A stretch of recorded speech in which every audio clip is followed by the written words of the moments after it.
Hello बच्चों, आज हम आपको जो टॉपिक समझाने वाले हैं वो है फंडामेंटल थ्योरम ऑफ अर्थमेटिक। इस फंडामेंटल थ्योरम ऑफ अर्थमेटिक जो कि हमारी बुक का ही एक बहुत ही इम्पॉर्टेंट टॉपिक है, थ्योरम 1.2 में इसी थ्योरम को एक्सप्लेन किया गया है, एक्सप्रेस किया गया है। इसमें लिखा है every composite number can be expressed or factorized as a product of primes, and this factorization is unique apart from the order in which the prime factor occurs. In other words, the prime factorization of every composite number is unique except for the order of its factors. मैं आपको इसको prime factorisation में समझा देता हूँ। जैसे हमने prime factorisation सीखा था और कंपोजिट नंबर के बारे में जाना था। कंपोजिट नंबर तो होती है कि एक ऐसी नंबर जिसके दो से ज़्यादा फैक्टर होते हैं, और प्राइम फैक्टराइजेशन उसका जब इस तरह से निकाला जाता है, तो जैसे 140 का प्राइम फैक्टराइजेशन 2 × 5 × 7 है। तो ये आपको बताएगा कि ये प्राइम फैक्टराइजेशन इसका यूनिक है। यूनिक कैसे है मैं आपको बताऊं। जैसे 2 × 5 × 7 हुआ, अगर आपने गलती से भी इसमें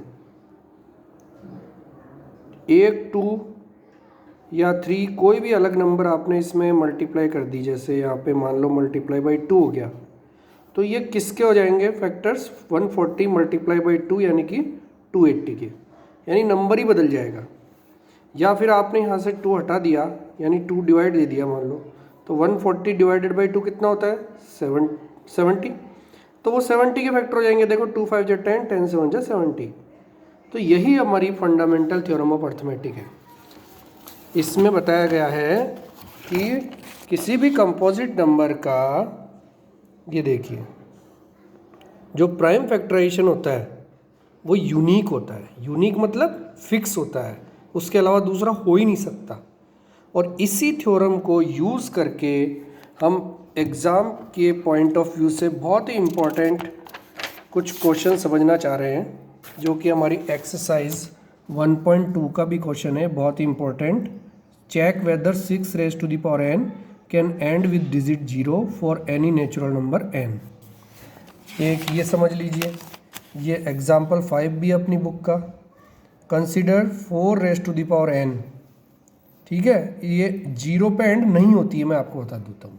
इस तरह की नंबर 0 पे एंड कब होती है? जैसे मान लो मैं आपको एक एग्जांपल दे रहा हूँ। जैसे आपके पास है 4n को लिया अपन ने, तो इसमें क्या होगा? इसका टुकड़ा 2 × 2n, यानी जैसे 2 × 2 की पावर 1 हुआ तो कितना आएगा? 4। क्या 0 आ सकता है? नहीं आ सकता। 2 × 2 की पावर आपने ले ली 2, तो हो जाएगा 2 × 2 = 4, और 4 × 4 भी 16, यानी कभी भी 0 नहीं आएगा। अब मैं आपको बताता हूँ 0 कब आ सकता है। जैसे मान लो 2 × 3 × कुछ भी है, जैसे 7 है, तो इसमें 2 के साथ ये भी देखो 0 पे एंड नहीं होगा। जैसे 7 × 3 = 21, 21 × 2 = 42, नहीं हुआ 0 पे एंड। लेकिन इसी 2 के साथ अगर इसका साथी जो इसको 10 बना देता है या 0 लाता है, तो 5 को अगर आप 2 से मल्टीप्लाई करते हैं तो 10 आता है या नहीं आता है? 2 × 5 = 10 और 7 × 3 = 21, तो इसका जो मल्टीप्लाई हुआ वो हुआ 210, यानी लास्ट में क्या आ गया? 0। यानी आपके पास मान लो ये है 2 × 2 × 3 × 7, अब भी नहीं आएगा क्योंकि इसमें 2 2 हैं लेकिन 5 एक भी नहीं है। अगर 7 × 3 = 21, 21 × 4 = 84 हुआ है तो।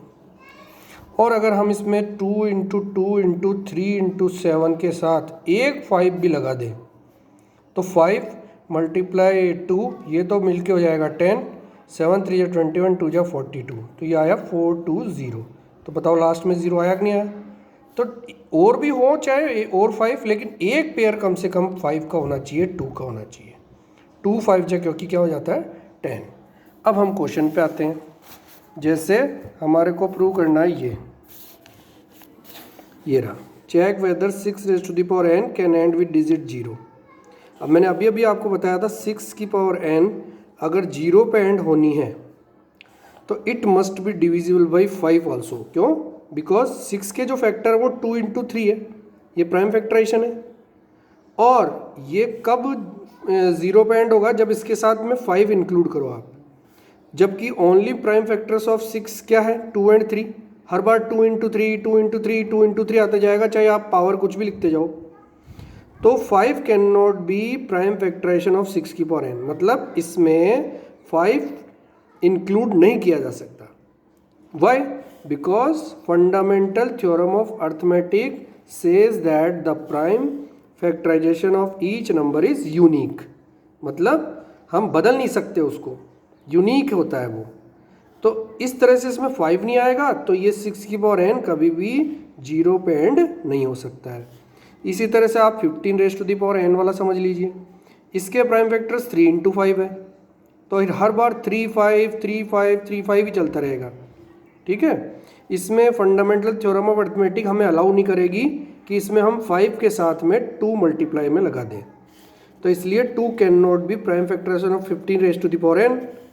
तो यहाँ पर 15 raise to the power n भी 0 पे एंड नहीं हो सकता है। ठीक है बच्चों, इस तरह से आपको इन क्वेश्चंस को समझना है।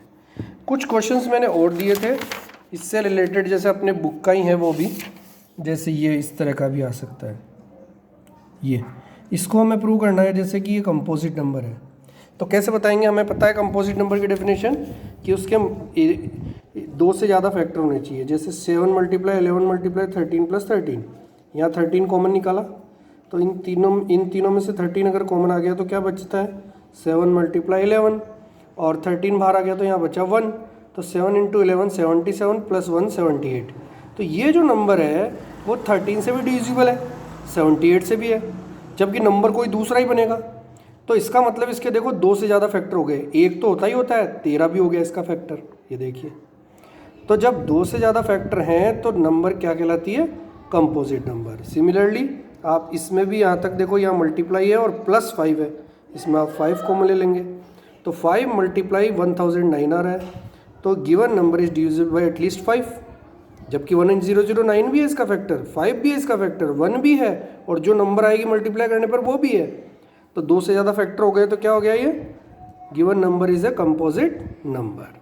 ठीक है बच्चों, वीडियो को बार बार देखकर समझने की कोशिश करनी है, और मैंने जो आपको ये वाले क्वेश्चंस जो समझाए हैं वो भी आपको अच्छे से दिमाग में बिठा लेने हैं, क्योंकि ये एग्ज़ाम में अक्सर पूछे जाते हैं। ठीक है, थैंक यू।